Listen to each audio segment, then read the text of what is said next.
سورۃ البقرہ صفحہ نمبر 28 آیت نمبر 192 ساتویں سطر۔ اعوذ باللہ من الشیطان الرجیم، بسم اللہ الرحمن الرحیم۔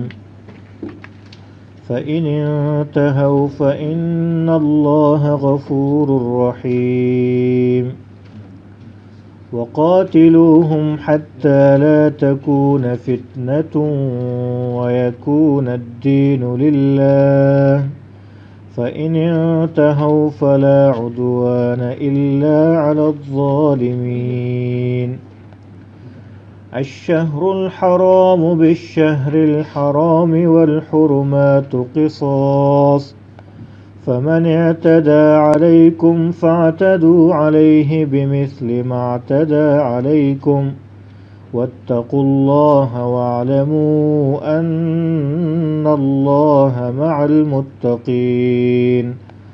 وأنفقوا في سبيل الله ولا تلقوا بأيديكم إلى التهلكة وأحسنوا إن الله يحب المحسنين۔ پچھلے سبق میں یہ بات گزر چکی تھی کہ اللہ تبارک و تعالیٰ نے مسلمانوں کے اس خوف کا جواب دیا یہاں پر کہ جب وہ عمرہ کے لیے صلح حدیبیہ کے بعد تشریف لے جا رہے تھے، آپ علیہ الصلوۃ والسلام اور صحابہ مل کر، ان کے دل میں ایک خوف تھا کہ ایسا نہ ہو کہ وہ لوگ ہمارے اوپر حملہ کرے، قتال کرے، اور ہم تو جا رہے عمرے کے لیے، اور ایسا نہ ہو کہ مسجد حرام میں وہ ہم پر حملہ کرے۔ تو مسجد حرام میں تو ہر قسم قتل و قتال اور جھگڑا یہ منع ہے۔ تو اللہ پاک نے اس کا جواب دیا فَإِنْ قَاتَلُوكُمْ فَاقْتُلُوهُمْ، کہ اگر وہ لوگ تم سے جھگڑتے ہیں تو مسجد حرام کے اندر بھی آپ انہیں اپنے دفاع کے طور پر مار سکتے ہو، ان کے ساتھ دفاعی طور پر قتال کر سکتے ہو، جھگڑا کر سکتے ہو۔ اللہ تعالیٰ فرماتے ہیں فَإِنِ انْتَهَوْا، لیکن اگر وہ باز آ جائے، اپنے قتال اور جھگڑے سے باز آ جائے، فَإِنَّ اللَّهَ غَفُورٌ رَحِيمٌ، بس اللہ، بے شک اللہ غفور الرحیم، بخشنے والا ہے، مہربان ہے۔ یعنی یہ مطلب نہیں کہ مسجد حرام میں انہوں نے آپ کے ساتھ جھگڑا شروع کیا اور پھر وہیں پر اسلام لے آئے تو آپ لوگوں کو ان کے اسلام میں کوئی شک نہیں ہونا چاہیے۔ اگر وہ قتل و قتال سے باز آ جائیں اور توبہ کریں، سیدھے راستے پہ آ جائیں تو اللہ بخشنے والا ہے، آپ بھی انہیں چھوڑیے پھر ان کے ساتھ مت کیجیے۔ آگے اللہ تعالیٰ فرمائے وَقَاتِلُوهُمْ، اور قتال کریں ان کے ساتھ، حَتَّى لَا تَكُونَ فِتْنَةٌ، یہاں تک کہ باقی نہ رہے کوئی بھی فتنہ، وَيَكُونَ الدِّينُ لِلَّهِ، اور ہو جائے دین اور بات اللہ ہی کے لیے، صرف دین اللہ والا صرف ہو جائے۔ یہ خاص طور پر مشرکین مکہ کے لیے، مشرکین مکہ کے لیے دو ہی آپشن تھے، یا تو وہ اسلام لائے یا پھر کیا کریں، قتال کریں۔ اور دوسری دنیا کے لیے تین آپشن ہیں۔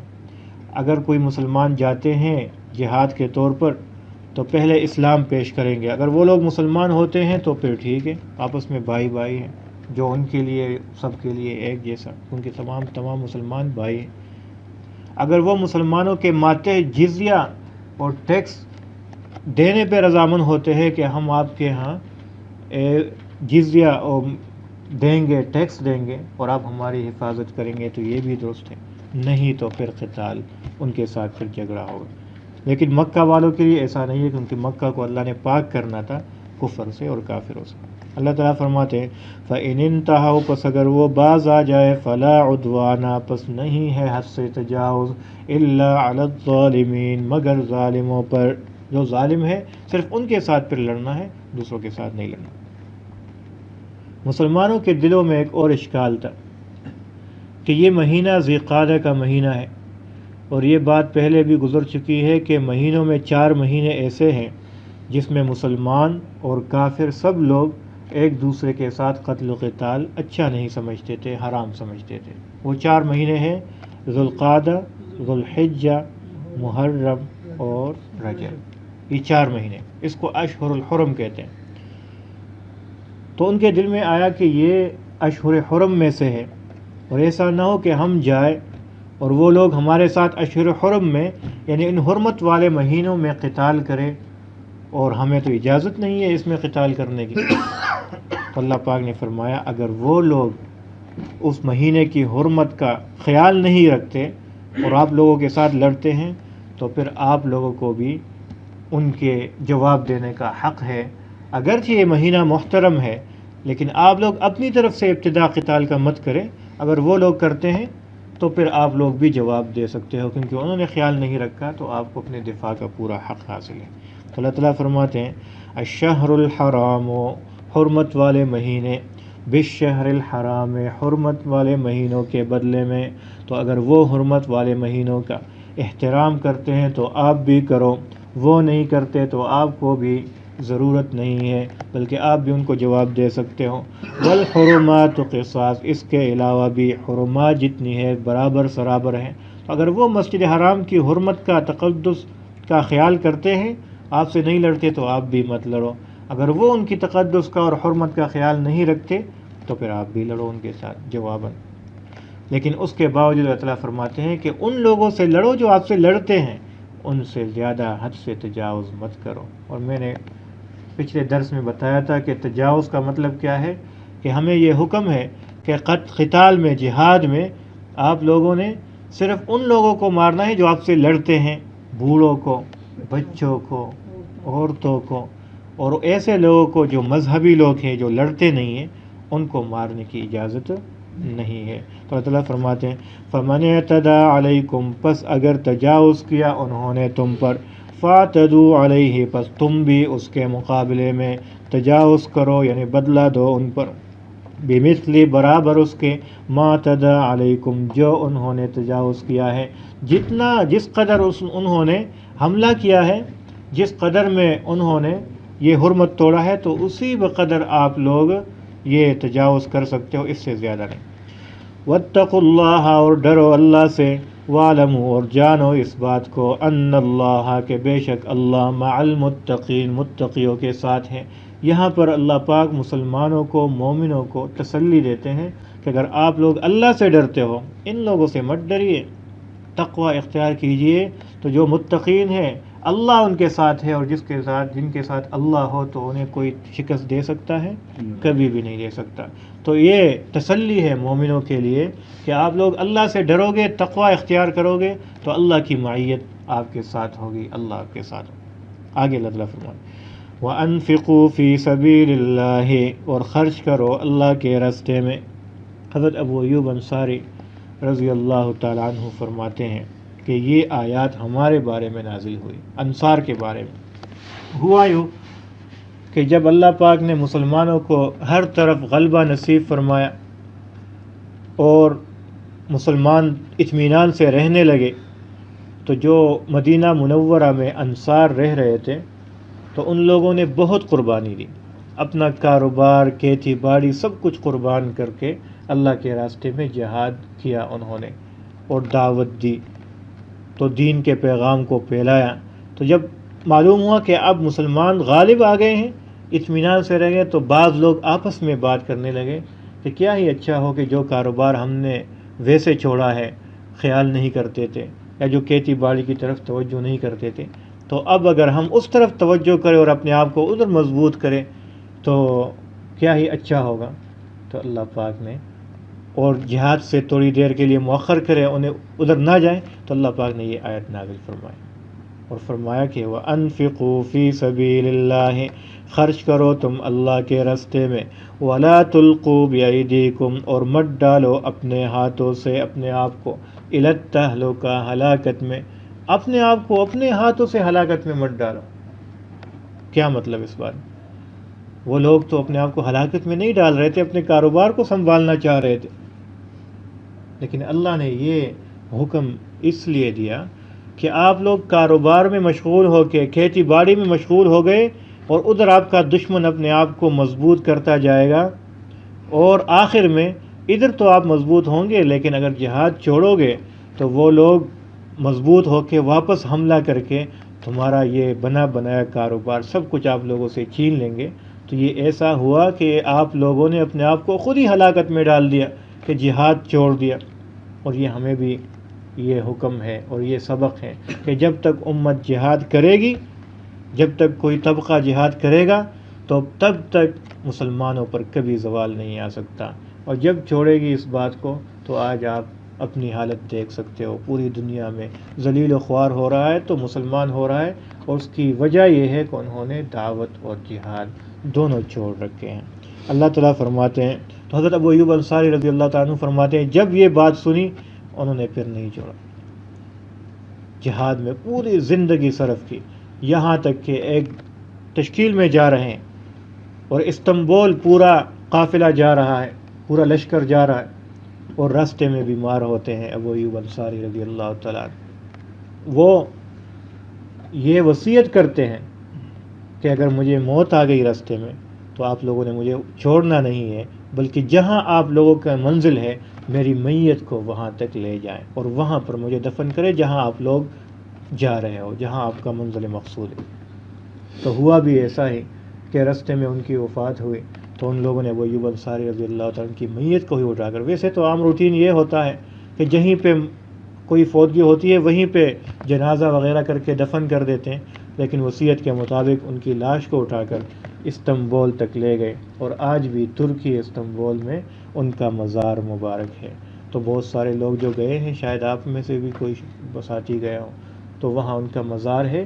تو ابو ایوب انصاری رضی اللہ تعالیٰ عنہ فرماتے ہیں کہ جب یہ آیت نازل ہوئی تو ہم نے وہ ساری سوچیں چھوڑ دی۔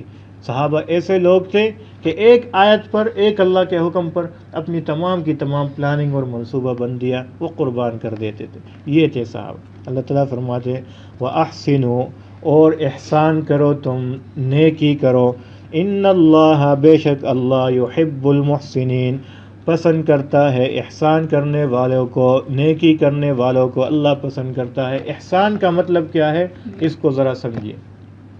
احسان ایک ہے احسان عبادات میں، ہم نماز پڑھتے ہیں اس میں احسان، یا دوسری عبادات کرتے ہیں اس میں احسان کا مطالبہ، کیا مطلب؟ یہ حضرت جبرائیل علیہ السلام نے فرمایا کہ ان تعبد اللہ کأنک ترا، کہ تم عبادت اس طرح کرو جیسے تو خود اللہ کو دیکھ رہا ہے، نماز ایسی پڑھو جیسے تو خود اللہ کو دیکھ رہا ہے، اس کو کہتے ہیں احسان کا اعلیٰ مرتبہ، سب سے بلند مرتبہ، یعنی یہ اللہ کا حضور اتنا ہو جائے آپ کے سامنے کہ جیسے ہی آپ نیت باندھتے ہو تو آپ کو لگے کہ اللہ وہ سامنے، میرے بالکل سامنے ہے، جیسے آپ خود اللہ کو دیکھ رہے ہو۔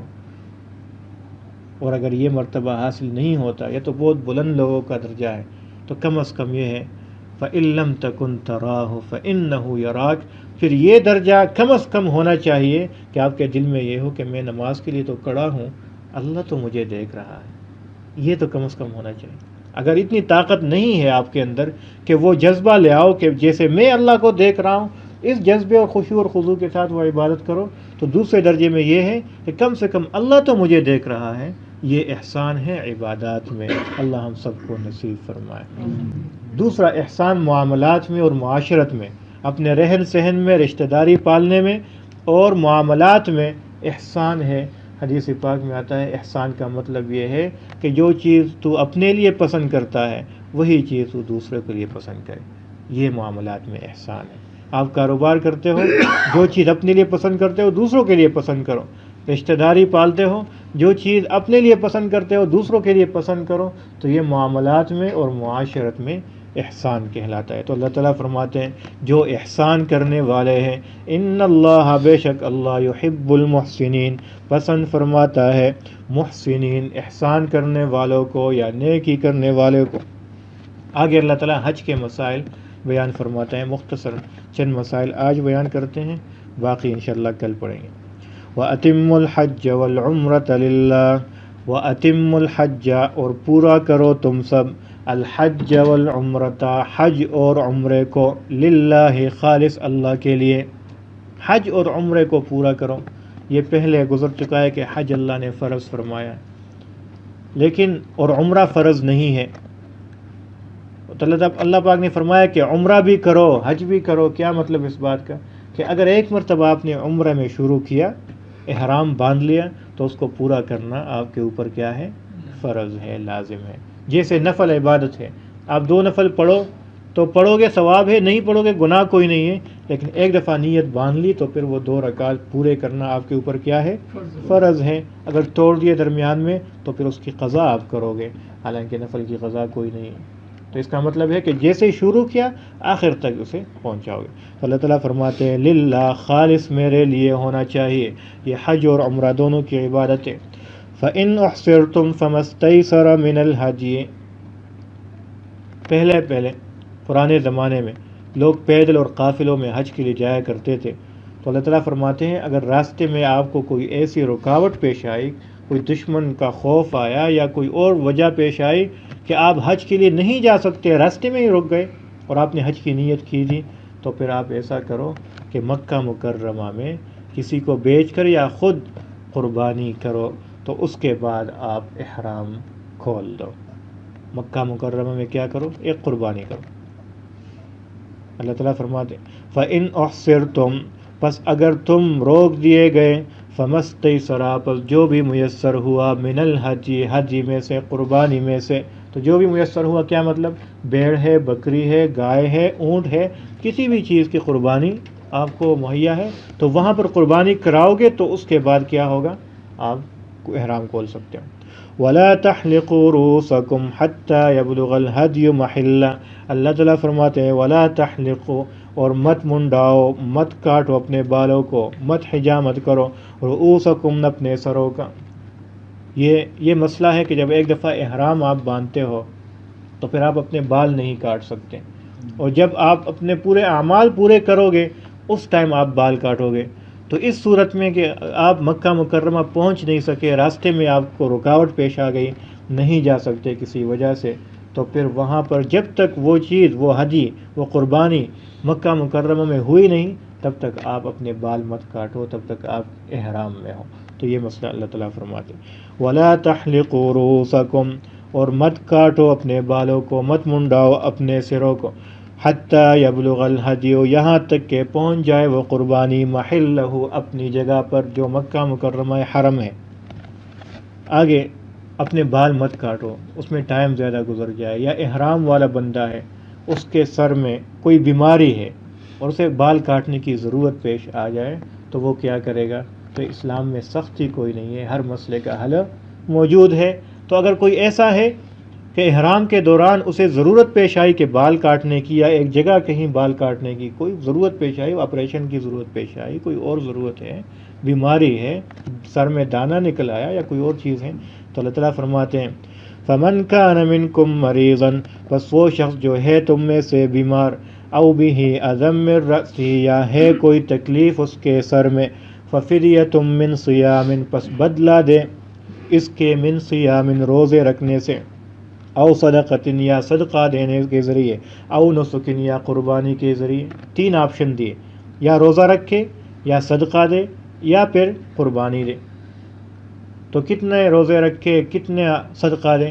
یہ حدیث میں اللہ کے رسول صلی اللہ علیہ وسلم نے بیان فرمایا کہ اس صورت میں کہ آپ ضرورت کی وجہ سے آپ نے سر کے بال کاٹ دیے احرام کی صورت میں، تو پھر آپ نے 3 روزے رکھنے ہیں، یا 6 مسکینوں کو کھانا کھلانا ہے، یا ایک قربانی دینی۔ تو ان تینوں میں سے جو بھی آسانی ہو۔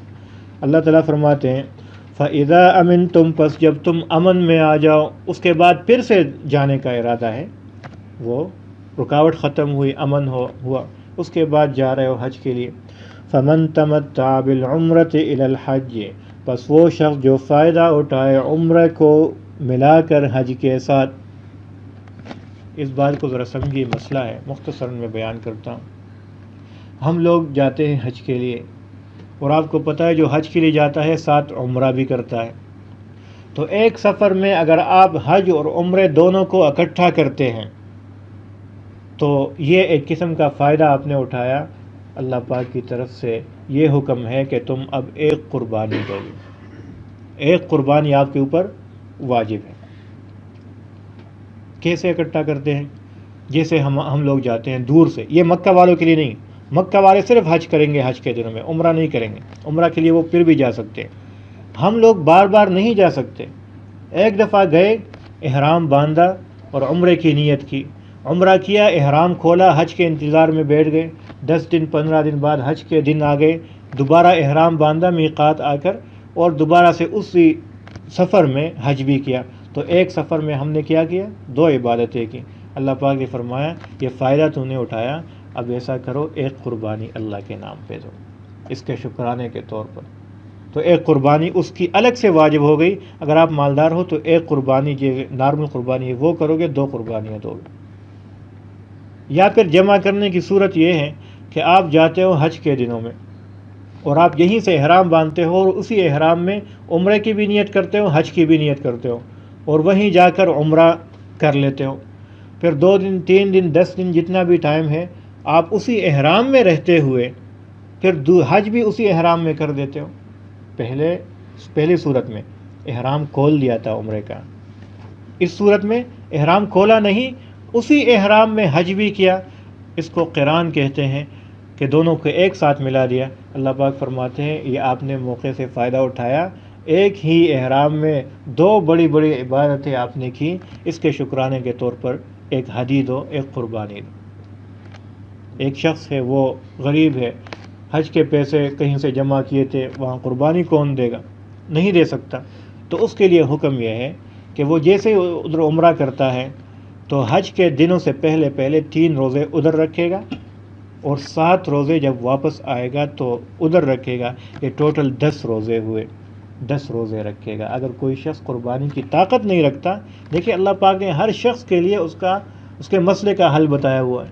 ایک شخص غریب ہے، فقیر ہے، قربانی نہیں کر سکتا، تو اس کے لیے پھر حکم یہ ہے کہ 3 دن ادھر حج سے پہلے روزے رکھے، 7 دن واپس گھر آ کر ادھر روزے رکھے، تو 10 روزے رکھ کر اس کے اوپر جو شکرانے کی قربانی تھی وہ ساقط ہو جائے گی۔ ایک شخص نے وہاں پر 3 دن روزے نہیں رکھے تو پھر علماء فرماتے ہیں کہ اس کے اوپر قربانی ہی دینی ہے، وہ واپس آ کر بے شک دے، جب موقع ملے وہ وہیں پر قربانی دے، لیکن قربانی ہی دے گا کیونکہ اس سے وہ روزے چھوٹ گئے۔ مجھے امید ہے یہ مسئلہ ذرا کمپلیکیٹڈ ہے لیکن سمجھ آ گیا ہوگا، ترجمہ دے گا۔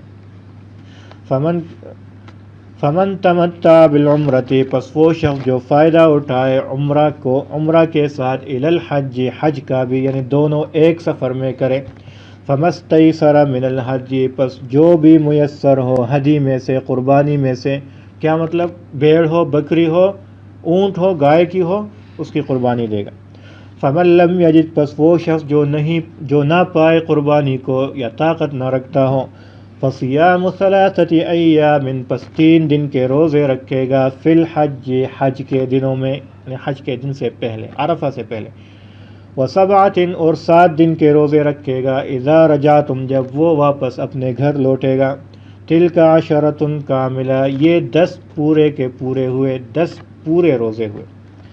ذالک، یہ بات اس کے لیے ہے، لمن لم یکن، جو نہیں ہے، اہلہ، اس کا اہل، حاضر المسجد الحرام، مسجد حرام کے رہنے والے، وہ مسجد حرام یا مکہ کا رہنے والا نہیں ہے، دور سے آتا ہے۔ میں نے بتایا جو وہاں رہتا ہے اس کے لیے یہ نہیں ہے، بلکہ وہ کسی بھی وقت عمرے کے لیے جا سکتا ہے، وہ اسی میں صرف حج کرے گا۔ واتقوا اللہ، اللہ تعالیٰ فرماتے ہیں اور ڈرو اللہ سے، وَاعْلَمُوا، اور جان لو اس بات کو، ان اللہ، کہ بے شک اللہ، شدید العقاب، سخت عذاب دینے والا ہے۔ کیا مطلب؟ کہ تم حج تو جاتے ہو، وہاں پر پورے جو جتنے مسائل ہیں وہ سمجھ کر جاؤ، حج کو اپنے طریقے سے ادا کرو، صحیح طریقے سے ادا کرو۔ چھوٹے چھوٹے مسائل اللہ نے قرآن میں یہ بیان فرمائے ہیں، اور اگر وہ نہیں کرو گے، صحیح طریقے سے عبادت نہیں کرو گے تو وَاعْلَمُوا، اور جان لو، ان اللہ شدید العقاب، بے شک اللہ سخت عذاب دینے والا ہے۔ ترجمہ دیکھ۔ فَإِنِ انْتَهَوْا، پس اگر باز آ جائے یہ لوگ، فَإِنَّ اللَّهَ، فإن اللہ پس بے شک اللہ غفور الرحیم بخشنے والا ہے مہربان ہے. وقاتلوہم اور لڑو ان سے حتیٰ یہاں تک لا تکون فتنۃ کہ باقی نہ رہے کوئی فتنہ ویکون الدین للہ اور ہو جائے دین صرف اللہ کا. فإن انتہوا پس اگر باز آ جائے وہ فلا عدوان پس نہیں ہے کوئی تجاوز الا علی الظالمین مگر ظالموں پر. الشہر الحرام حرمت والے مہینے بالشہر الحرام حرمت والے مہینوں کے بدلے میں والحرمات قصاص اور تمام حرمتیں برابر سرابر ہیں. فمن اعتدى علیکم پس وہ شخص جو تجاوز کرتا ہے تم پر فاعتدوا علیہ پس تم بھی تجاوز کرو اس پر بمثل ما اعتدى علیکم برابر ان کے تجاوز کرنے کے تمہارے اوپر. واتقوا اللہ اور ڈرو اللہ سے. واعلموا اور جان لو ان اللہ بے شک اللہ مع المتقین متقین کے ساتھ ہے. وانفقوا فی سبیل اللہ اور خرچ کرو اللہ کے راستے میں. ولا تلقوا بایدیکم اور مت ڈالو اپنے آپ کو اپنے ہاتھوں الی التہلکہ ہلاکت میں. واحسنوا اور احسان کرو نیکی کرو.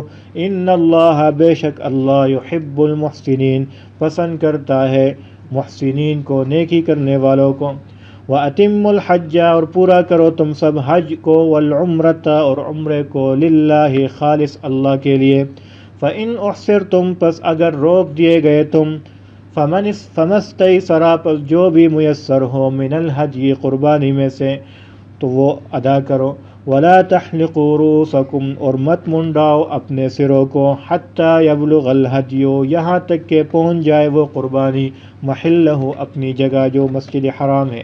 فمن کان منکم پس وہ شخص جو ہو تم میں سے مریضاً بیمار او بہ اذن یا ہو اسے تکلیف من رأسہ اس کے سر میں ففدیۃ من صیام پس بدلہ دے وہ من صیام روزے میں سے او صدقۃ یا صدقہ میں سے او نسک یا قربانی میں سے 3 روزے 6 مسکینوں کو کھانا کھلانا یا ایک قربانی.